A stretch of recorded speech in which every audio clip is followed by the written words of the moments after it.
Hi, I'm Emily, and I just turned 29. Years ago, I made the mistake of marrying a man with lots of problems, thinking love would fix everything. I believed I could show him how valuable he was, but I was wrong.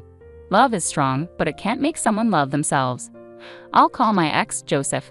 He was obsessed with making his parents happy. It wasn't just a normal desire to please them. It was an overwhelming need for their approval that influenced everything he did. Joseph's parents, who I'll call Mr. and Mrs. Ellis, didn't really care about his life, which made him desperate for their attention. It was sad to watch, and I quickly realized I couldn't fill the emotional void left by his parents. To make things worse, Joseph had a terrible habit of spending our savings on things his parents wanted. He bought them extravagant gifts, vacations, and other unnecessary stuff. Our money seemed to flow directly to Mr. and Mrs. Ellis, and their lack of appreciation made it even more frustrating for me. This reckless spending was a constant source of arguments between us. It felt like I was competing with his parents for his attention, which drained our marriage. Despite all the problems and constant arguments, I still cared about Joseph. I hoped he could free himself from his parents' unrealistic expectations and find happiness within himself. But it became clear that my love wasn't enough to help him escape their negative influence.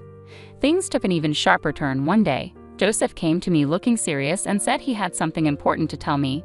After all the ups and downs we'd been through, I prepared myself for the worst, not knowing the bombshell he was about to drop.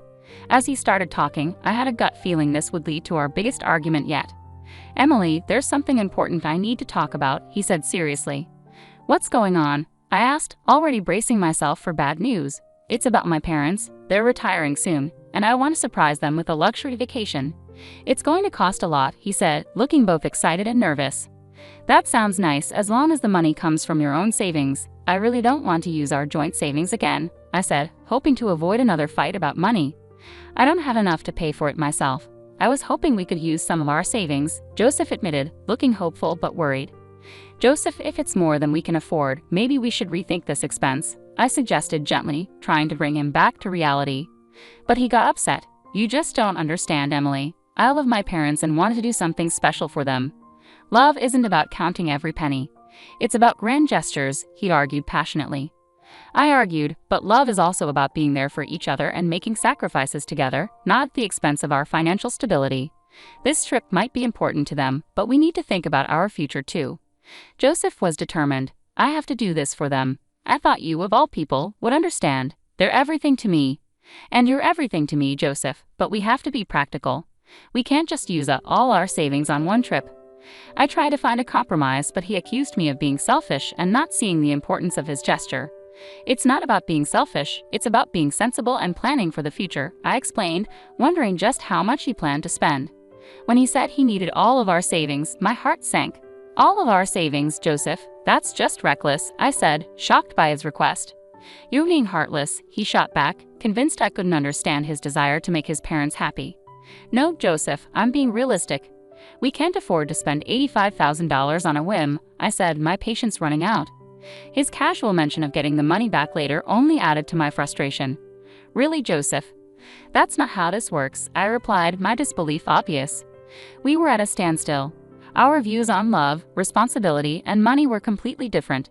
The argument got louder and more intense. Suddenly, things were being thrown and breaking as if to emphasize our anger. In the midst of this chaos, Joseph declared that if I couldn't support him, he wanted a divorce. He probably expected me to panic and try to save our marriage. But I didn't. Instead, I gathered all my calm and resolve and simply said, "Okay, Joseph, if that's truly what you want." The shock on his face was clear. He had expected tears and begging, but what he got was my firm stance. I was done indulging his fantasies. If he wanted to waste his future chasing unrealistic dreams, he could do it without me. I didn't hold back. I told him everything. I made it clear that his endless quest for his parents' approval was pointless, like trying to stay dry in a storm with just an umbrella. He tried to argue, but I stopped him with a simple raise of my hand. I declared that I was done fighting for a love trapped by unrealistic expectations and a constant need for validation. "Go ahead, spend all your money trying to win over people who barely notice you," I told him, firm in my decision to end the cycle of disappointments and broken promises. And with that, the harsh truth hit him. He finally realized how bad things had gotten. Our marriage had turned into a battlefield, and it was time to raise the white flag and find peace separately. A month has passed since the divorce was finalized, and I can honestly say the feeling of freedom is incredible. Gone are the days of endless arguments about money or seeking approval that was never ours to gain. Now I'm breathing easier, free from the heavy burden of his doubts that once darkened my days. Each new day seems a little brighter.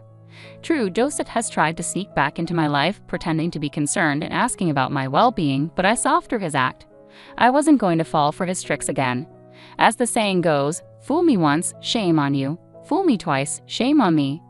I firmly turned away from Joseph's attempts to rekindle anything we once had. I had realized I'd invested too much in trying to fix someone who didn't want to change. It was time to focus on my own growth and happiness. Rebuilding wasn't easy, let me be clear.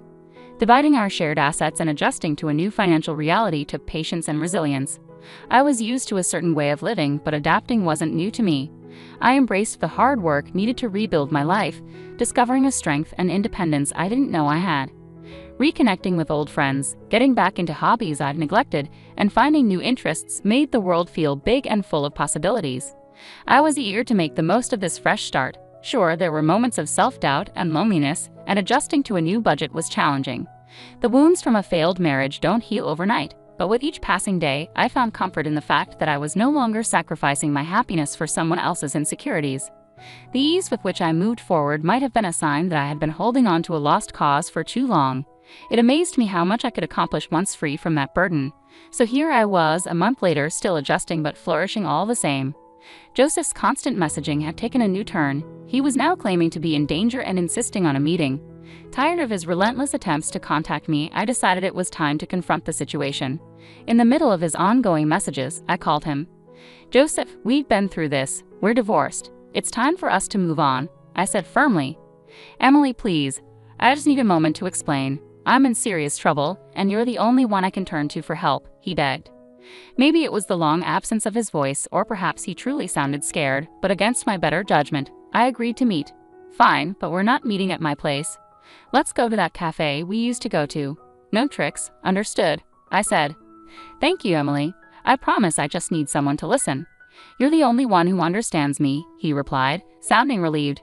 "I know what you're thinking. Emily, why would you agree to meet Joseph after everything?" Believe me, I questioned my own decision. Yet sometimes there's a part of us that gives in to a mix of curiosity and a lingering shred of concern, no matter how strong we are. I couldn't ignore his plea. Divorced or not, part of me still cared. So there we sat, opposite each other in the cozy cafe, surrounded by the comforting aroma of coffee. But not even the pleasant smell could ease the tension between us. Watching Joseph, with anxiety on his face and his attempts to tug at my heartstrings with those sad eyes, was almost amusing. This time, however, I wasn't swayed. Leaning back, I stayed calm and composed, ready to listen but firmly in control. I intended to steer this conversation on my terms. "Okay, Joseph, you got my attention for now. What's this danger you're supposedly in? And just so you know, I'm not here to save you. I'm done cleaning up your messes," I said, keeping my tone firm yet open. Joseph sighed, deeply, his face a mix of regret and desperation that was almost pitiful to see. But I steeled myself against any emotional manipulation. "I know I've made mistakes before, Emily, but this situation is different. I've gotten involved with some seriously bad people. I owe them a lot of money and they're not known for their patience," he confessed.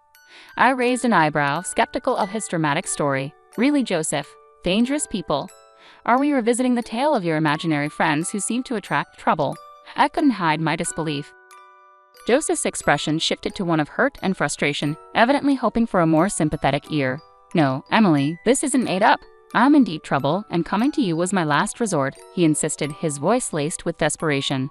"So let me guess, you spiraled after our divorce and now you're in debt? Was it that trip you mentioned?" I couldn't keep my voice down, drawing curious glances from other cafe patrons. I shot them an apologetic look, trying to regain my composure. "Look, I got caught up in something foolish, I admit, but now I'm in a mess that's bigger than I can handle alone," Joseph admitted, his gaze pleading.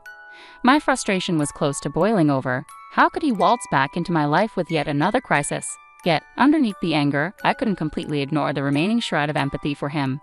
"How much are you in for?" I asked, bracing myself. $145,000, Joseph responded sheepishly. $145,000? Joseph, are you out of your mind? The cafe's patrons turned their heads, their stares sharp as knives. This time, I didn't bother to offer an apology for my outburst. If they were in my shoes, hearing what I was hearing, they'd likely react the same way. "Emily, please, I'm begging you. I've got nowhere else to turn." I know I've made a mess of things, but you're the one person who really believed in me, Youve pleaded, his eyes shining with a sincerity that reminded me of the man I once loved. But those days were long gone, and my priority now was self-preservation, even if it meant walking away from him. Don't pull at my heartstrings, Youve. It's way too late for that. When you said you needed help, I thought you meant $12,000, not $145,000. You've completely lost it, I responded, my voice a mix of disbelief and indignation. Overwhelmed, Youve began to cry, oblivious to the uncomfortable glances from others. Youve, calm down. This isn't the place for a scene. What's going to happen if you don't pay this back? I asked, trying to grasp the full extent of his predicament. They're threatening to harm me, Emily. I'm not joking. This is really bad, he managed between sobs.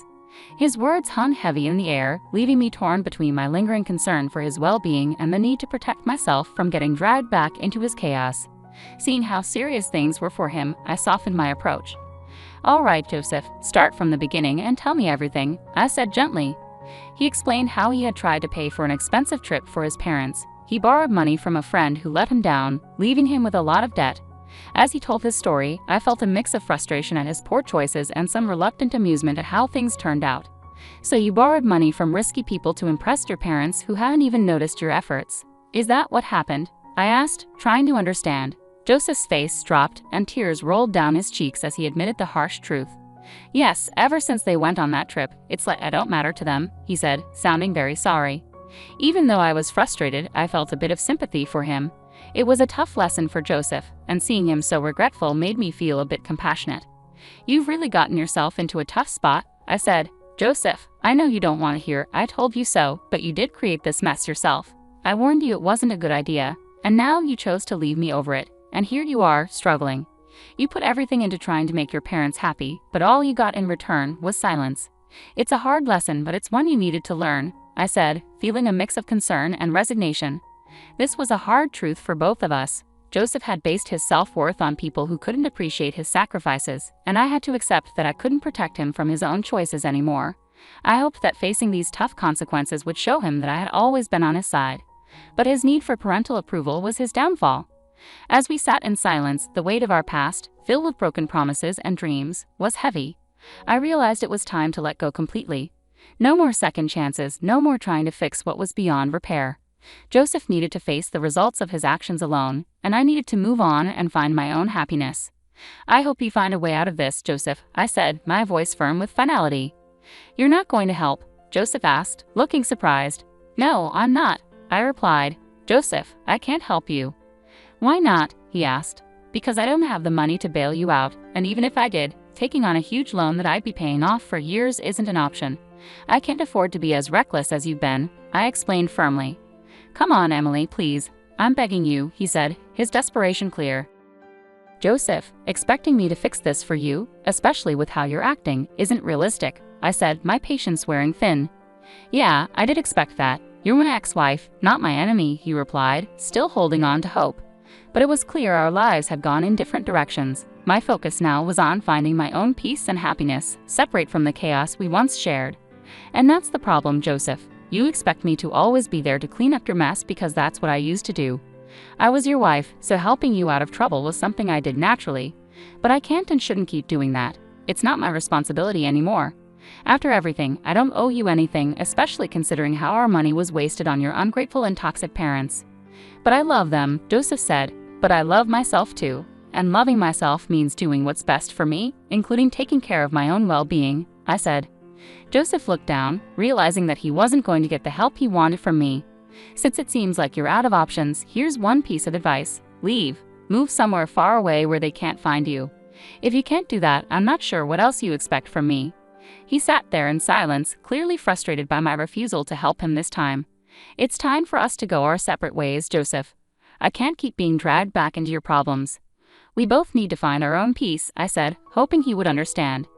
If you really cared about me, you'd help, he said, anger in his voice. Goodbye, Youve. I'm changing my number, I said firmly as I stood up to leave. As I walked away, Youve stayed seated, his face showing a mix of emotions. It was a tough but necessary step for me to take for my own happiness and self-respect.